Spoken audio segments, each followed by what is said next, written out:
Seems like yesterday HD was introduced. Now we're talking 4K. And based on this year's 2013 IBC show, 4K is very close to reality. From production equipment to distribution to the final screen, IBC really has just about everything. The common theme at all these booths is that 4K is here. And what's really impressive is how far 4K has come down the cost curve. For instance, displays can be found for $1,000, and name brands can be found for $4,000. So from a consumer perspective, it's there. You're looking at cameras that are $5,000, $6,000. All the elements seem to be in place to make this happen.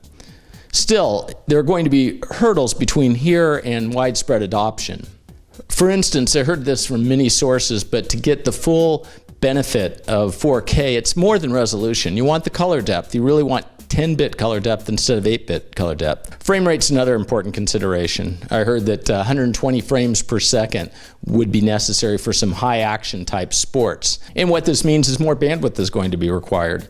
Now, granted, the high efficiency video codecs, HEVC, it's coming on fast. There were prototypes of set-top boxes with HEVC integrated into them. Of course, there's some handsets now that have HEVC decoding capability, so that's coming quickly. And it was suggested that you could have a 4K, basically 4 times resolution file, equivalent encoded into what would be today's regular MPEG-2 HD file. So it's a huge improvement over what could have been. There are many skeptics who say, will consumers need the 4K? Maybe the difference in picture quality won't be the killer app, but perhaps the killer app may be something more subtle. It might be the pictures they take on these high resolution cameras they have. It really is stunning when you see a photograph on one of these displays.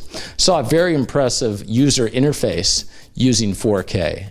And what makes the 4K kind of special is you have a lot more real estate to work with. So there could be some very interesting opportunities to present information in a way that couldn't have been presented before. It's early, but we're much further along than when we were in HD. And so service providers can no longer ignore 4K, Ultra HD. They have to really embrace it and understand what the impact is for their network. So this is Ken Pyle reporting from Amsterdam.